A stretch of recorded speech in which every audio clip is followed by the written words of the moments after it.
Hello, and welcome to the Tower Coffee Hour. I'm Tyree, your host, and today we're going to be talking about ballot Mueller, about all those people who are going to be on your ballot in November. And let me introduce my host, Colt, and there she is. Ani, say hi. It's really great to be here, and I really care about this election. Okay, so which election are we going to be talking about today? So we're talking about City Council, District 9, and there are 8 people running, only 6 have raised money according to the July 15th report. And today we'll be talking with Zoe Qadri. Yes, sir. And his website is zoeforoustin.com. So, without further ado, let's go put Zoe on camera. There he is.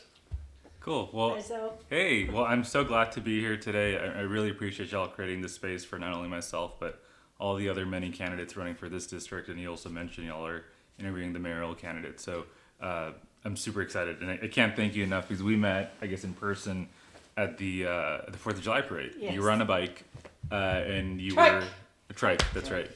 And I believe you were either recording the parade itself. So I'm so glad we connected then, and weeks later, so happy to be here now. Yeah, and then you had an event here in the neighborhood that I got some video from and posted. Yep. Yeah, we had a meet and greet, and then we actually have a canvas this upcoming weekend. Oh, great. I forgot who sponsored your meet and greet. Kareem Abdi. He, I met him when I was an undergrad at UT. I believe he currently works at Google, but he's newly married. Actually, I went to his wedding this past weekend, and I think he's going to go on a honeymoon of sorts for a bit. But yeah, that's who had hosted that. Now, I also got your voice on the candidates meeting. Yes, I for unfortunately had. housing and transportation done by Aura, Mhm. and you were, thank you, isolating because you had COVID. Yeah. But you got the questions ahead of time and you recorded your answers, and you had a friend who came and played those recorded answers. Yeah, I was so bummed I couldn't be there in person, but they gave me the option to record the answers right before the event. But I'm excited. I believe on August 11th, Aura is doing another forum, and I believe they're going to try to get all of us on it. So I'm really excited about that, and hopefully that will be virtual. It won't be in person, but hopefully folks can tune in and hear from the candidates again. Yeah, because it was one of the things that I've been watching this race. I mean, Yeah, this is yeah. District 9. This Yeah, is us. yeah. And I've been watching this, and you show up pretty well, even just your voice virtually. Yeah. You were showing up well in the answers you had for those questions. Those questions are affordability and affordable housing Yep, and yep. transportation. And that seems to be one of the big issues in District 9. Yeah. Everybody's talking affordable housing. Yeah, yeah, But Ani and I like to talk transportation yeah, because, as you said, we ride trucks. We ride around the neighborhood. Yeah. We don't get in the car. yeah, which is great. And to go downtown, yeah, we'll get in the car if we have to, but we Yeah. really don't like to. But it would be lovely if I could walk out here and get on the bus. Oh yeah, or take the rail to downtown. Or go to the airport, Oh yeah, yeah. instead of the $40 Uber fee. Yeah, because I mean, taking a car to the airport, I mean, the environmental impact that all these cars that are going to that concentrated area, parking at the airport, the expense that takes on a lot of folks, versus if you just had a rail where you could either go to a parking lot or be dropped there, or if it's walking distance from your home, get on that and off you go. It would be so convenient. And you see a lot of others, I always mention Seattle because truthfully it's the last city that I've been to before I announced, but just the way their rail works, we had a 9-hour layover in Seattle, walked from the terminal to the rail, took the rail to downtown, but you could also take it to Chinatown, you could take it to the where the Seattle Sounders and Seahawks play, you could take it to the baseball stadium, you could take it to the University of Washington. So different neighborhoods, which I don't know Seattle that well, but different historical neighborhoods. It's a beautiful thing. So, Meanwhile, they're planning on expanding I-35 going through the center of Boston. Yeah, and I've always been very much. I believe my voice said this at the candidate forum, but I-35 shouldn't be any wider or higher. I mean, we're going to displace so many folks, so many businesses. The environmental impact that it will have on this city. Not to mention that studies have shown it would only increase traffic time. I think about 19, 20 minutes. Like I said, the environmental impact, and then it's a $5 billion project. And I think there's, whether it be Rethink 35 or I believe it's Reconnect Austin, have shown other alternatives, including a rail. That how awesome would it be if we could take a rail to, I don't know, San Marcos, San Antonio, Round Rock, et cetera, right? Like right now it goes to Leander, which is great, but there's so many communities, so many cities that it's not hitting. That I think if you expand the rail that way, it's going to bring more business, more people, more creatives into the city, and that's one solution to obviously we have an affordability issue, but that's one solution that would help so many lives. It would. There is an aspect of this, however, is changing people's mindsets. I mean, the car was the thing to have. Yeah. I used to do focus groups for a living, and one of the things we would always say, well, what kind of car would this product be like? So you could, people identify with cars, and getting people away from that mindset is part of the public relations and news and so forth. So it's not just Cat Metro. Yeah, I think a lot of it is just like normalizing something and making it not only acceptable, but like this is something that you can do, right? I think the scooters that Austin now has, I'm sure I remember when that first came out, not a lot of folks liked it. Some folks still don't like it, but I think just normalizing the use of them, stating the benefits and whatnot, I think it really helped with that buy-in. I think when Uber and Lyft started, truthfully, myself and some friends I know and family members were really cautious about it. Like, what's this, right? Like, why wouldn't you just take a taxi? Why are you getting into a random person's car? But just normalizing it, stating the benefits of it, the safety aspect of it. I think once you get that buy-in, then you're gonna have that community use. I think the same thing would happen. I wish I didn't need a car, truthfully. I wish I could have taken in a bus here or taken a rail here, and then bam, I'm from my apartment to Mueller. But I unfortunately need a car, or if I need to get to San Antonio or San Marcos or visit friends and family that are scattered around this central Texas area. But how great would it be if I could just get into like I said, a rail that goes there and don't have to worry about gas, don't have to worry about a flat tire or traffic or any of that sort of things. Well, that is one big issue. Yeah. We have others in Austin. Let's look at some of those. So that's one of them. We've talked transportation. We're going to talk more about that. Is it okay if I add one more thing? Sure. I was a grad student. I lived in Austin, but I was a grad student at Texas State. Grad classes are normally from, I think, like 6 to 9. Get out really late, and then you talk to professors, you talk to your classmates, 9:30. Then you do the commute back to Austin, right? It's about a 35, 45-minute drive. The amount of times there was car wrecks in between San Marcos and Austin, where that 30, 35, 40-minute car ride became an hour and a half, 2 hours, and then I'm not getting home until 11:30, 12. Ridiculous. Imagine if we had a rail, right? You don't have as many folks that are relying on cars. You're canceling out the possibility of an accident, and you're getting to and from like fairly quickly. And I wish that was a possibility. The amount of times I was almost crying because I was like, oh my God, I'm gonna get home at like 1 a.m. and then I have work the next day at 8. So yeah, I just wanted to add that about transportation and how it would make so many lives easier. And and the opposite is true. There's folks who live in San Marcos who might go to UT, or they might go. I did my undergrad at UT. I couldn't imagine not living in Austin during that time. There's students now who live in San Marcos. I had a friend who goes to the LBJ school. He lived in Buda. That shouldn't be a case, right? If you are getting educated in the city, and by all means a part of the city, you shouldn't have to be pushed out because of a lack of affordability or whatever it may be. So now we get into the affordability issue, but we're going to come back to aging. Okay. Aging in the city, because we're one of the fastest growing populations in the nation, over 65. Everybody thinks of Austin as a young, vibrant city, and it is. Yeah. But we have a very large aging population coming in the future. Yep. And I'm sure you're not cognizant of it, but I'll just throw it out there for fun. Yeah. The baby boomers started turning 75 last year. Okay. So the baby boomers, which were, that huge bulge that came through the population. Yep. They're now in the 70-year-old, 75-year-old range. Yep. And they're beginning to become a big deal. Yep. And all of those things that go with, I'm out of my job now. I don't have to drive anymore. All those kind of things will change everything in Austin. So we'll touch on that some. Yeah. But they've always made a difference, Yeah. whatever age group they've gone through. Yep. And there are going to be ramifications, including employers Yep. losing experienced people. Yeah. so we'll talk about that. But let's talk about affordability. That seems to be a big deal Yeah. in this campaign, and it should be in Austin.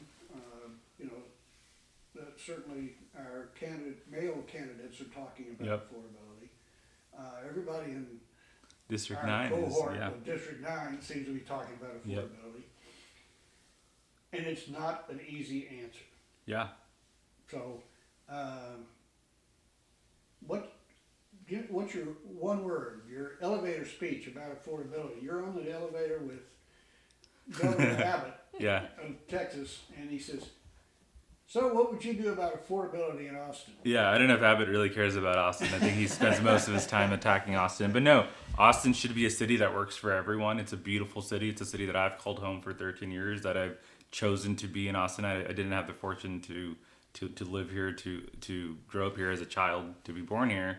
But when I moved here, I fell in love with the city, its culture, its people.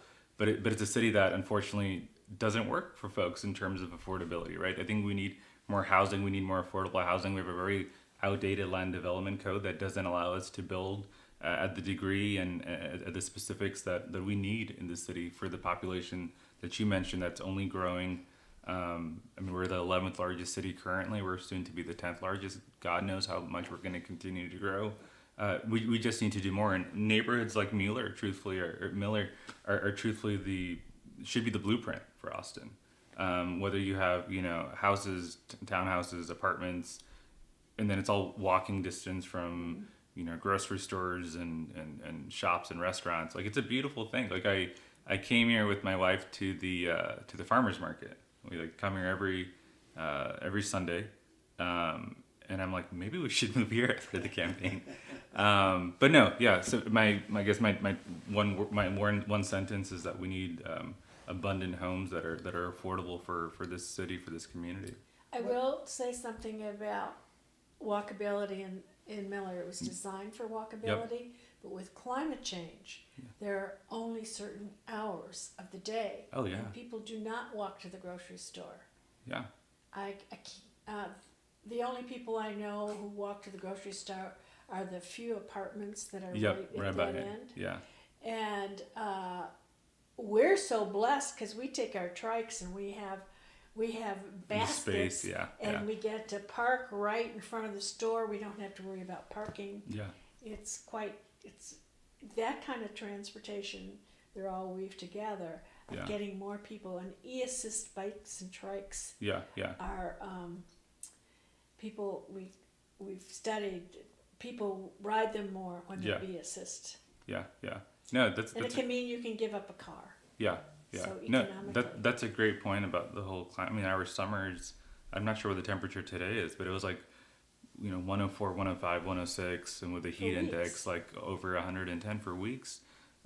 It hurts the folks who live in neighborhoods like this that counted on the walkability aspect, like you mentioned. They might have a car, and then outside of that, it's them on their two legs, and if they can't do that, what do they do? And then it's also about our own house community in this heat, truthfully, right? Like, anytime it's hot, I always think to myself, I can at least go into my car and turn the AC on 4 or 5, or I can go into my apartment and take refuge. But yeah, just wanting to touch on the environment and climate change, it's real, right? Our summers are getting hotter, our winters are getting colder. We had the winter before last is when Winter Storm Uri happened. The amount of folks who, whether unhoused or housed, who suffered, right? You heard stories about everyday Austinites who, took in their own to protect them, but also sad stories of everyday Austinites who lost a family member because they couldn't get medicine or because of how cold it got.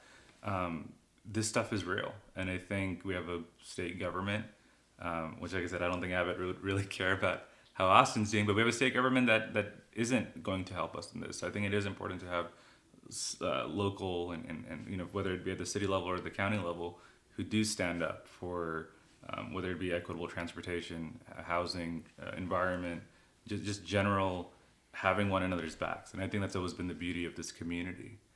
You know, I've been the kid of an immigrant. I'm the kid of an immigrant, but I also have other siblings as well. And anytime we've moved around, it's always these communities that have opened their arms and you know, made us their own. And I've never felt, you know, the level that I felt in Austin, I've never felt truthfully anywhere else. And I've lived in quite a few places. Growing up, my dad and my mom, like we moved around, and we lived in 4 states before finally coming to Texas when I was 12. Been in Texas for the past 20 years, Austin for a little bit over 13 now. But this is the first community that I really felt like it's fully there for me. So what do you bring to the community? I think having that background in some ways says something about what you bring. Yeah. Is you've lived other places, you've seen other things, you've seen how other cities have lived and work within. But truly, let's see, what year were you born? 1990. Okay, 1990, yeah. Yeah, I'm the baby in the race right now. Yeah, you're the baby. And so some of this you weren't ingesting because you were young. Yeah.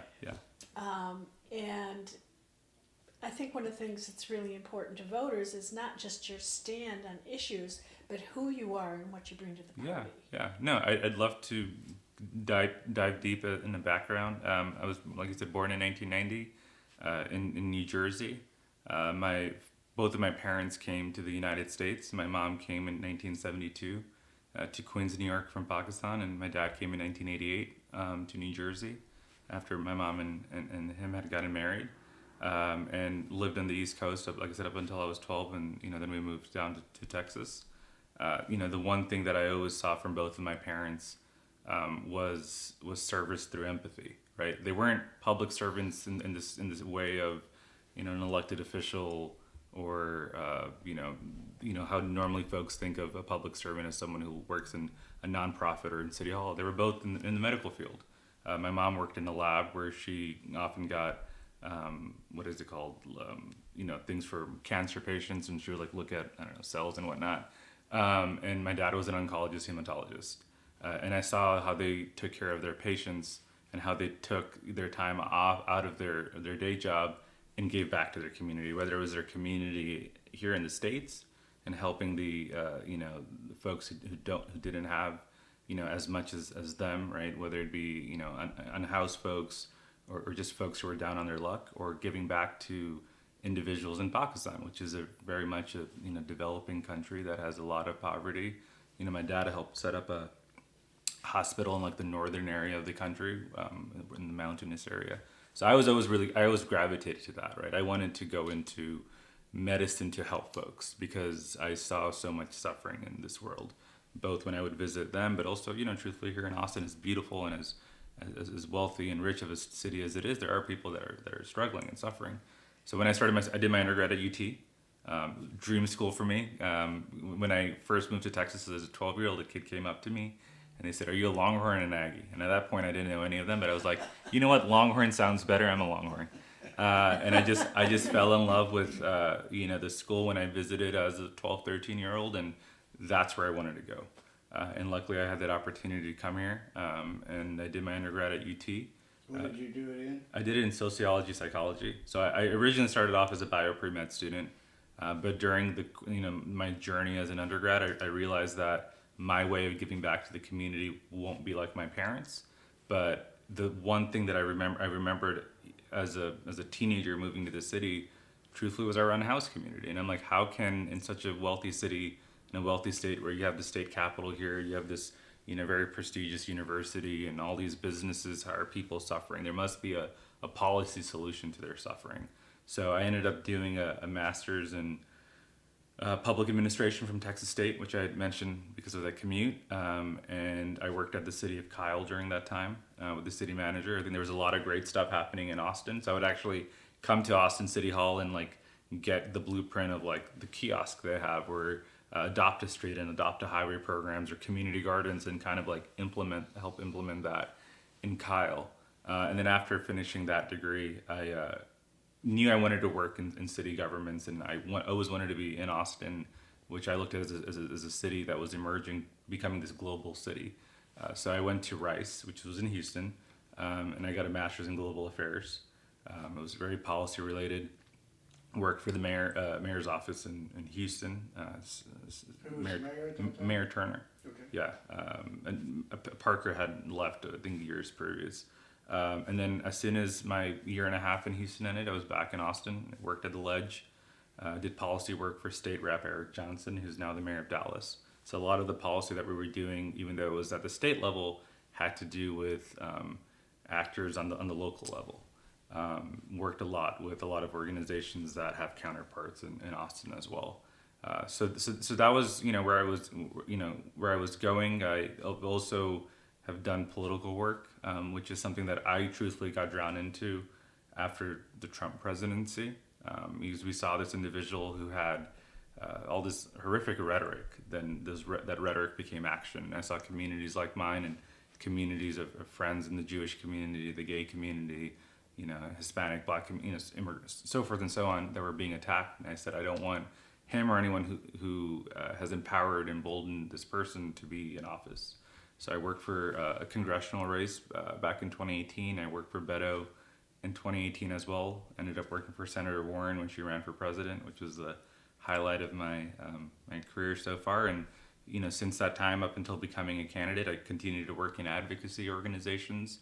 Most recently for an organization that was helping combat voter suppression and anti-trans and anti-abortion at the Texas Capitol, but also we've seen it kind of bleed throughout this country. Mm-hmm. So making sure that we have a plan in place to protect a lot of vulnerable communities that are under attack. So that's my long So back. then you've got a good political background. Yeah. You've been in the trenches. You know what it's like. Certainly policy. We're taught that's as a city council member. Yeah. You have no power. Yeah. It's setting policy. It's setting guidelines. It's doing that kind of stuff. That's what Celia says. I can be mayor, but I can't do anything. All I can do is ask questions. Yeah. Yeah. And that's to some degree a city council member in Austin, because the city manager runs the shop. Yeah. So your job is to talk about policy, set policy, make sure the policy is right for the city. Yeah. I was going to ask you, what makes you think you're qualified? You answered that without the question, so that works pretty well. I will add on this. I think it's also the responsibility of a city council member to shine light on issues, right? So I live in District 9, where you guys are too. And can District 9 be even more welcoming and more equitable? Yes. But do we have certain advantages that other districts don't? Yes, like District 1, District 2, District 4.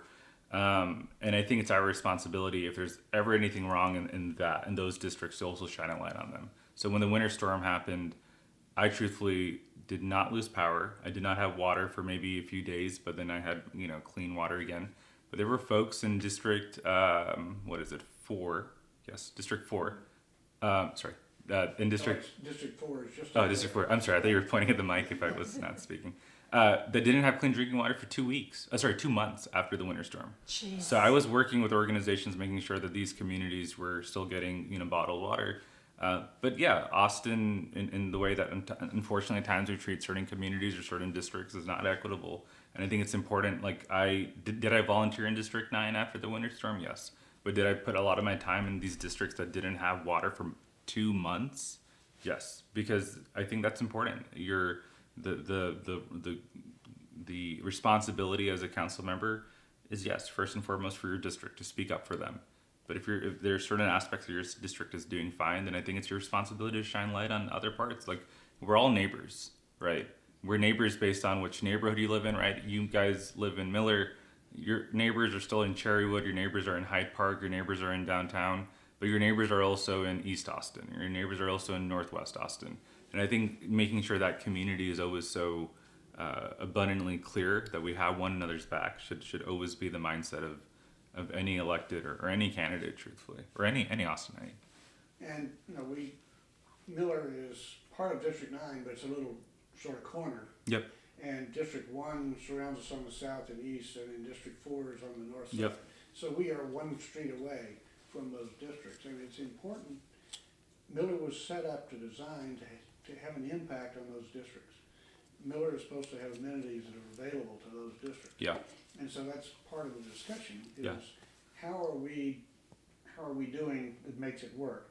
And so just like you said, part of the discussion, yeah, District 9 is doing well. How about 4? How about 1? Yeah. How about, yeah. So Yeah, I think collaboration is so important. I've talked to several, like during this process of becoming a candidate, and as a candidate, I've talked to current city council members, former city council members, like where can there be collaboration between different folks. I've talked to folks at the state level, right? Where can we collab with them? Where can we collab with AISD and ACC and our county commissioners and whatnot? Because I think there's so much stuff that can be done that could not only help us here in District 9, but also help other parts of the city. And that can only be done through truthfully organizing, through collaboration, through community outreach. And to answer your question, why I think I'm qualified, I've said I've worked for city governments as small as Kyle and as large as Houston. I've organized for folks like, Beto and Senator Warren. I've done policy work at the Capitol. So I think a lot of those things, that collaboration, that communication, that organizing, that policy work, it all kind of blends together. But I know I'm going to have to fight and work for everyone's vote. I don't think anyone owes it to me, but I think through outreach, through having discussions like this, having discussions at the doors of your neighbors and my neighbors and folks of District 9, hearing about them for what issues are important to them, I think that's how we build a movement and a community to get us through the finish line, to get us past the finish line. So you're the youngest candidate in this race. Yeah. Yeah. Don't feel young. I feel like I've grown so many gray hairs and lost quite a bit of hair too during this race. So I actually can see him. Yeah, no, I've Even with aged. your head up. I've aged like 10, 20 years. So maybe I'm like among like in the middle, or maybe I'm one of the older candidates in the race now. What's made you age? Oh, are you talking about in general?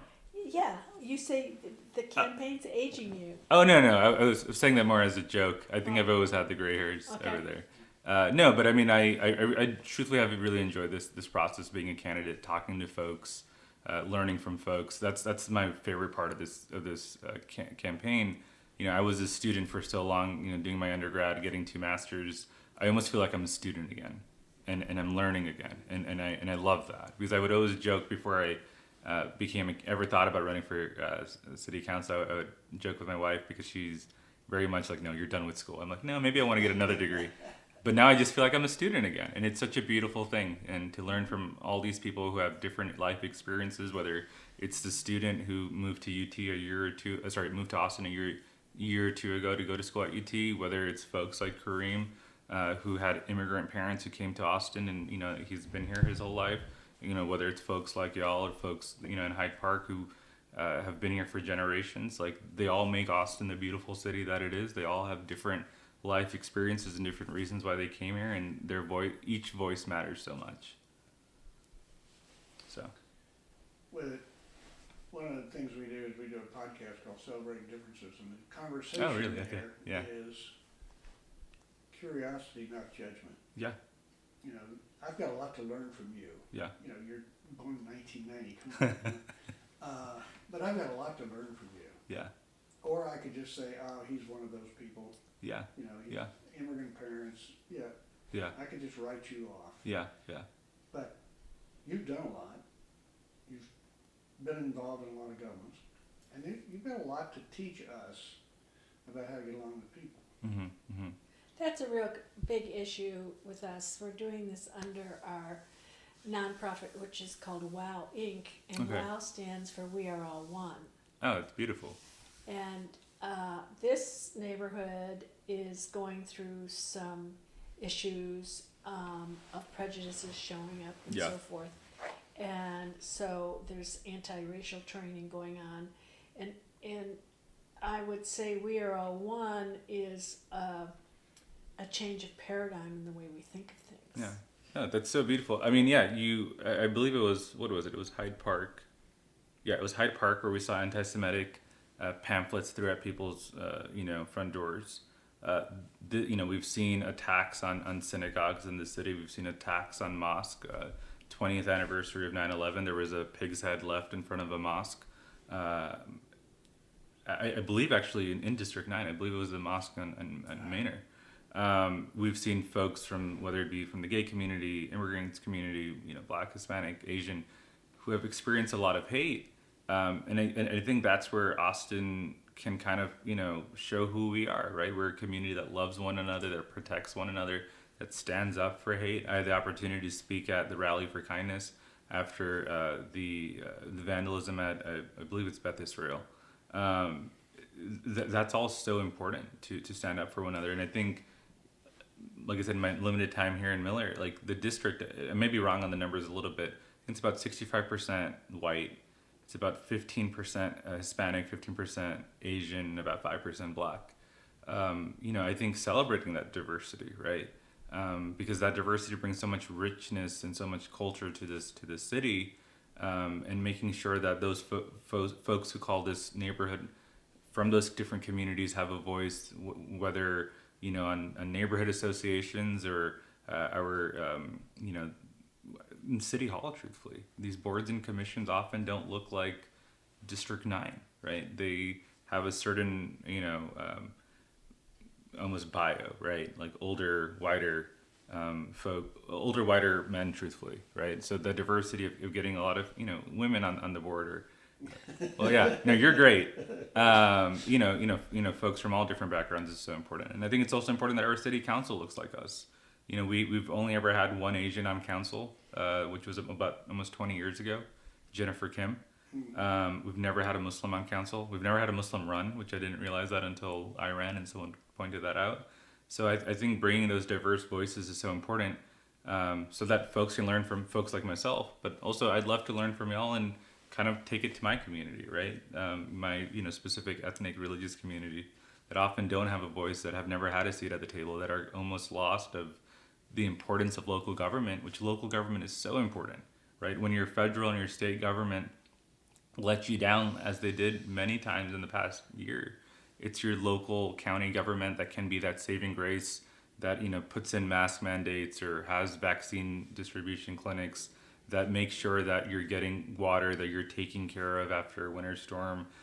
Even going back to when Trump became president, it was local governments that stopped ICE from coming in and taking away folks. It's so important to make sure that we have sound folks in those seats, because they truly, they work for us, right? We are their bosses, but they can also do so good when they're in those positions. And I think it's important to have folks who will truly honor the folks that they ran to represent in those seats. Wow. Yeah. That's a pretty good statement. What does your wife think about all this? She wants you. She doesn't want you to go back to school. You've done all that. What's the... She loves it, but she's my biggest cheerleader. I wouldn't be running if it wasn't for her, truthfully, because before we got married, almost 2 years ago. I should know when we get married. Yeah, I'm gonna get in trouble if she sees this. It's been almost 2 years, but right after we got married, that's when I started giving it some thought about, should I run? A few people had approached me, and I said to her, we've only been married at this point for like a month or two. I'm like, I'm thinking about running for city council. As someone who's worked in this space, I know the time commitment that it takes out of your day. Are you okay with this? Because I don't ever want to sacrifice being present as a husband, as a partner, as a friend. And she was good with it, and I think she's been, like I said, a great cheerleader. She works at Baylor Scott & White. She's a physician's assistant, so she truthfully has long hours. She at times doesn't get off of work until 7, gets home around 7:30. But anytime she can muster the energy, like, she's there, and that means the world to me, to have someone who's supportive, who believes in me, like I couldn't do this without her, right? It's folks like her. It's my family, who have also been super excited, and having immigrant. My dad passed away 10 years ago, but my mom has been, just the joy and excitement she gets, which truthfully I don't know how much she realizes what city governments do, because folks who look like me often didn't have a seat at the table. They don't really understand the nuances of local versus state versus federal, but just the pride and joy she gets. I talked to my grandparents who both were born in British India. Partition happened. They had to, get into Pakistan, and then they went to Canada, then came to the States. I told them, speaking in Urdu, which is the language that they speak at home, that I was running for city council. And truthfully, I don't know if they even know if there's a difference between city council and U.S. Congress, but just the joy they had that their grandson is running for, an elected position to hopefully help folks. It was really touching to me, honestly. So like my grandfather, anytime I call him, he'll ask me how it's going, and I'm like, oh, it's going great. So. Okay, so let's get focus in a little bit on affordability. Mm-hmm. And when we talk about affordability, we like to talk about affordable living, Mm-hmm. which includes, all of those things, not just housing, but transportation, food, Oh yeah. security, Yep. all those kind of things. But housing is a big part of that. Yeah. And what can city council do to make a difference? Yeah, I think you touched on the food accessibility is so important, and I'm gonna come back to that. I mean, I think hopefully we have a very pro housing council. We have I think anyone who works in public service has a great deal of responsibility and weight on their shoulders. So, I'm not here to disparage anyone currently on council or anyone who's ever been on council, but I think we have a real opportunity to do good, right? To go in the right direction in this affordability crisis with a new mayor and several new council members. And whether it's looking at the land development code, which I think is extremely important. And I think any solution that we work towards, we're not going to see it change overnight, right? It's about planting those seeds, and maybe then the 4 years, 8 years, 12 years, then we really start seeing the difference. I think anyone who says there's a magic bullet or magic wand that you could do and you're suddenly going to have everything cured is not telling you the truth. But I think it's about setting that foundation, that base, that even when I'm, hopefully I'm able to serve 2 terms on council, and then I'll hopefully go back into still helping folks in different manners.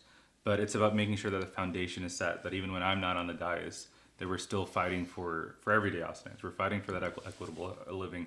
We're fighting for accessible food. There's folks in District 4 where there's no grocery stores, right?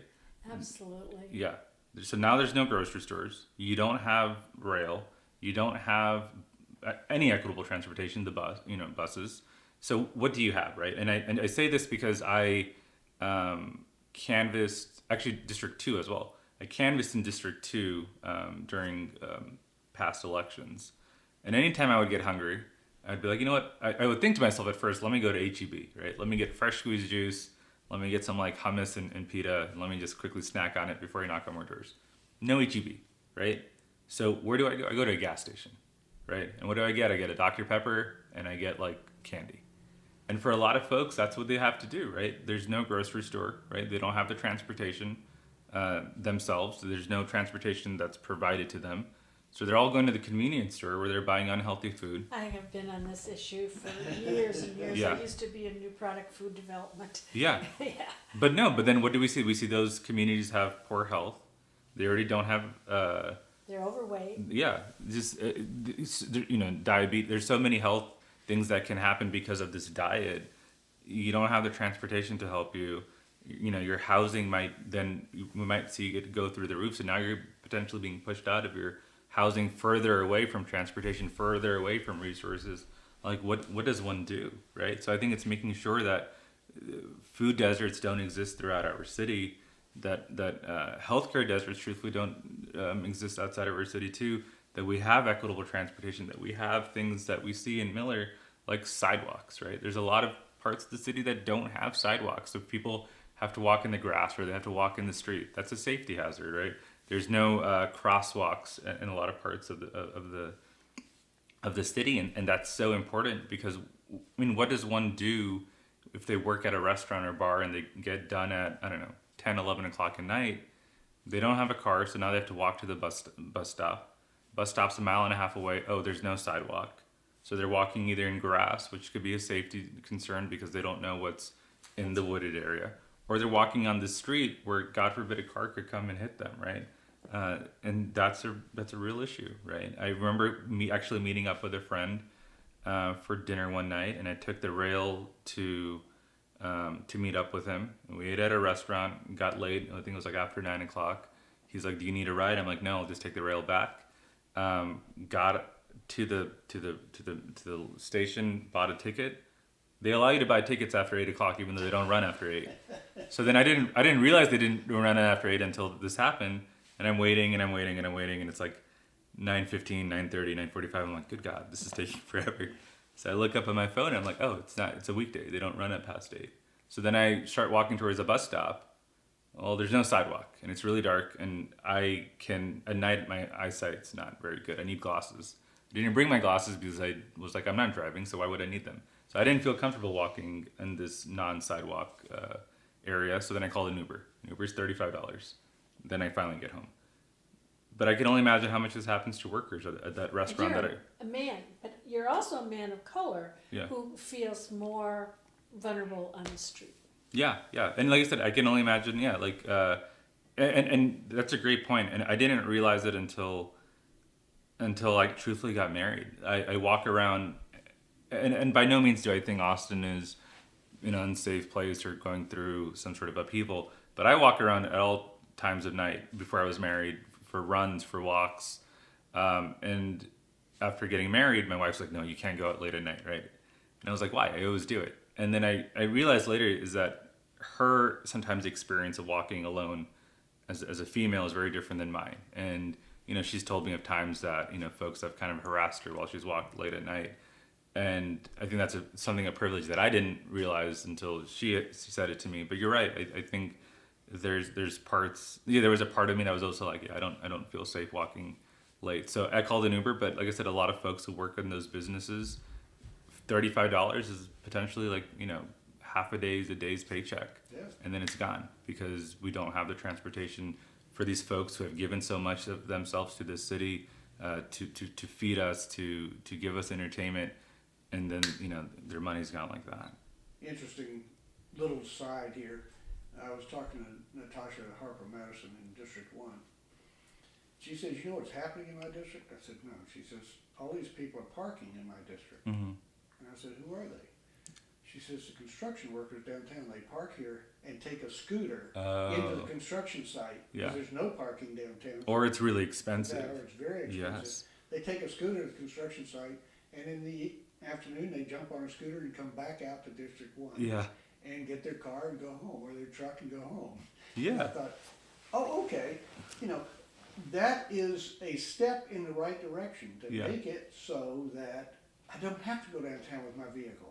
Yeah, no, I don't want to be able, don't want to have to park in the neighborhood, but there should be a way to get downtown without the vehicle that I have to pay parking and all the rest of it kind of stuff. And I've talked to a lot of like construction workers and plumbers and other folks who, electrical workers that work in downtown. Parking is a huge issue, and the lack of it, how expensive it is. And the one thing that truthfully all those groups have said to me is that we wish we could just have a parking lot where everyone can park their car, get on a rail, because there's a rail I think on 4th and I forgot the intersection, but it's on 4th. Then they could just get to downtown, work, get back on the rail, back there. I can't wait until that happens. Yeah. So what do you think about Project Connect? I mean, if you looked at it much? Yeah, I mean, I think it's very important. I think it just goes back to this lack of equitable transportation that we see throughout the city. I think it's very much a step in the right direction. Interestingly enough, Project Connect, I believe when they start really getting to work, will be around the same time that the proposed I-35 expansion is going down. So I think there really needs to be a streamline of communication between both of those groups, between folks who live in Austin, work in Austin, commute in Austin, and make sure that folks' lives don't become harder because of those things. And going back to I-35 expansion, I very much think that we need to look at alternatives rather than what the proposal is. But yeah, I think Project Connect. I'm excited for the all the things that it'll bring. Selfishly as a Austin FC fan, though the stadium is McCalla broke ground. Yeah. So it's not in District 9, but we do have the Austin FC team store in downtown, which is in District 9. But when I would take the rail to games, you still have to walk quite a distance where the rail takes you off to get to the stadium. It doesn't just stop in front of the stadium. And I think having a rail that does that will do wonders. I think you mentioned hopefully having rail going up to the airport, shopping centers, the university. I think there's so much. Austin's such a beautiful city, not only because of the people that call it home, but because of the potential that we have. And I think realizing that potential and fulfilling it will make this truly a city that other folks in Texas, across this country, throughout the world can look at Austin and say, hey, that's how you do it, right? Whether it's housing, whether it's transportation, whether it's taking care of one another. I think, like I said, as a brown kid of immigrants, that's one thing that always attracted me to Austin, right? This community that just protects its own, which truthfully, is very unique, right? And I wish it wasn't. I wish every community was that one that protects their own when something happens, but that's not the case. We don't live in a world like that. But Austin is that community, and I think continuing to go, working towards equity in all manners will just kind of fulfill that promise of the city that we are. Okay, I'm going to bring up your website. Sure. And you and I can talk about it a little bit. You've got these points on your website: abundant homes for an affordable Austin, tackling the climate crisis, yep. Civic engagement, transportation and mobility, supporting small businesses, creating healthy, safe communities, and protecting our arts and culture. And I think that's pretty it's much, quite a bit. Yeah. Oh goodness, what did you what was that? Yeah. So let me. And they're all so important, and they're all so interconnected, I think. Well, and that's the thing. I started looking at this, and tackling the climate crisis, affordable homes, transportation, mobility. Yeah, okay, that all matches up. Mm-hmm. Civic engagement.